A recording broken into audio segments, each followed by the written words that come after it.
12th June 1972, Stockholm played host to the first ever United Nations Conference on the Human Environment. 5 decades later, the 50th anniversary of this event took place under the name Stockholm+50.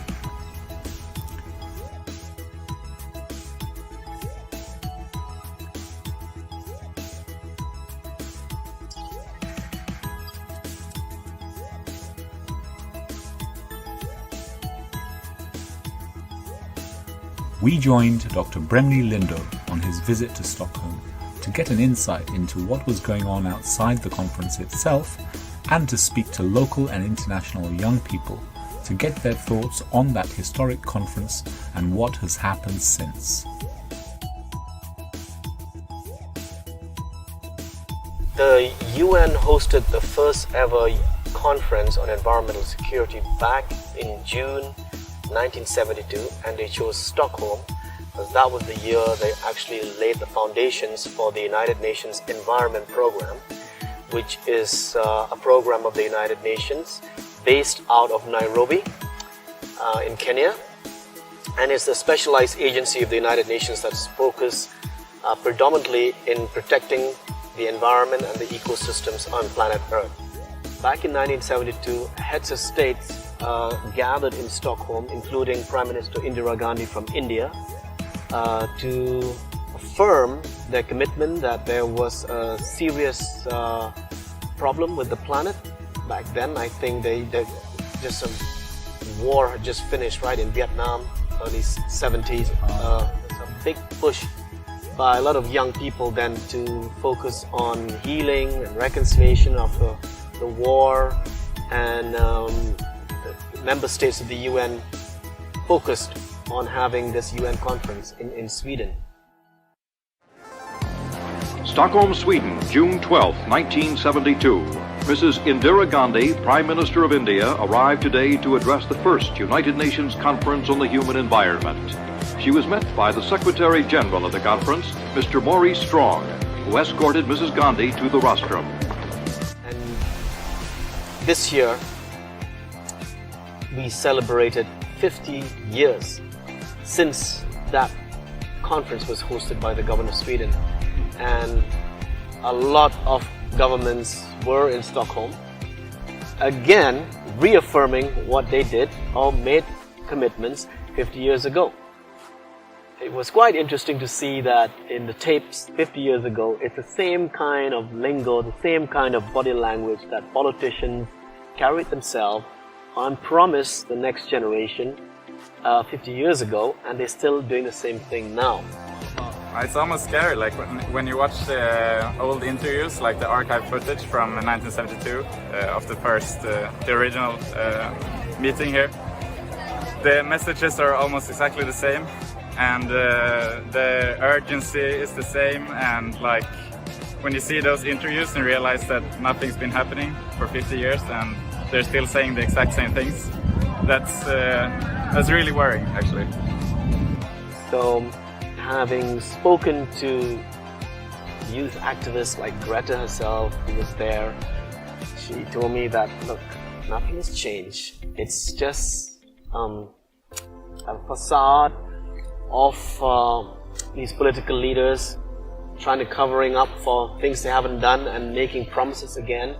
But as you know, politicians are elected for a term of 4 or 5 years, and then they try to emulate and make promise to their constituents wherever they are that they are making a commitment. But before you know it, they're out of office and another government comes to power and they don't honor what the previous government had committed to, even at a global scale. So it's like playing ping pong ball with the lives of future generations. Imagine 50 years, a lot could have been done. But as we all know it, we are worse off right now. The planet is much, much worse off than what it was back in 1972. And now here we are sitting on this tree. It's 2022. So I could feel the anxiety, I could feel the anger, I could feel the stress of all the young people, especially those in their teenage, walking in the streets of Stockholm, with a big march organized by Fridays for Future with Greta, and it was quite amazing that so many grandparents also turn out. And there's another organization called Grandparents for the Future, right? Grandparents for the Future, yeah, they were marching behind the young people, chanting, singing their songs right through the city center of Stockholm. It was all beautiful, it was very peaceful, but I think there was much more happening in the streets of Stockholm rather than in the actual negotiations. So I spent a lot of my time with the young people in the streets, getting to know them and what they want from the political leaders. And we finally ended our big march, a climate march in the main square, and there were young people speaking out. So the grandparents I spoke to are scared for the future of their grandchildren, and that's why they are marching with them in solidarity from the back. And here we have an intergenerational march of communities from around the world showing solidarity of what they care about and what they want to show to the world, that business as usual cannot continue, and the people need to take action wherever they live, in every city around the world, and march, and also take individual action while holding their elected officials accountable. Some of them are in their 70s, so they know what happened 50 years ago, because they were teenagers or in their 20s, and they're quite worried because they are grandparents now, and they remember very clearly of the promises made.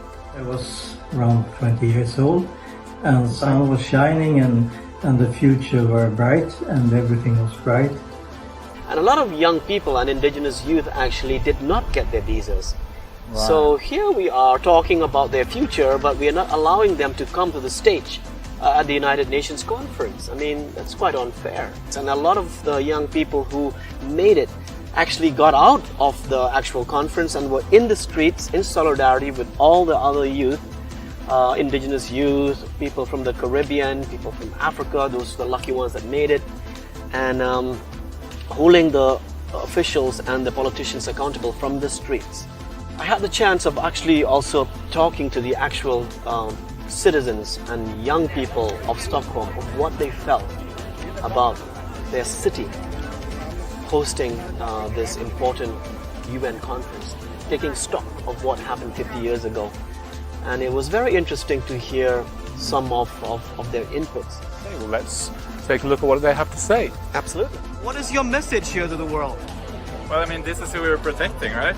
The diversity of species and like the ISIS, we have stopped them promoting.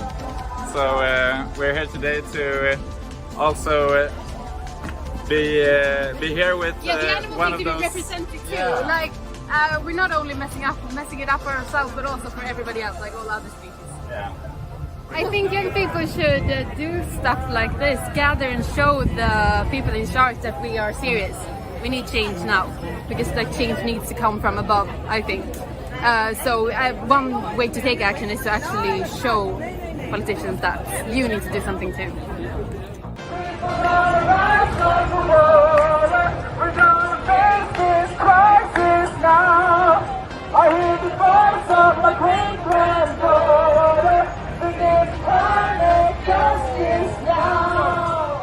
The truth is, I came here representing indigenous peoples from Northeast India. We had 1,000 consultations on the ground, and we came with the hope that things would be different this time. But the truth is, it's not going to be different. That's why I'm here out protesting with the climate march instead of being in the conference, because inside it's the same old story. It's a lot of talk and not a lot of action. We are here to ask for action, and this is why I'm here at the climate march. In a world where money is more valuable than people, where oil gets to determine whether we survive or go extinct, where the suffering of Black, brown, and indigenous folk is treated as inconsequential, a conference sponsored by the fossil fuel industry is not just a mockery of the science, it is a direct attack on all of us.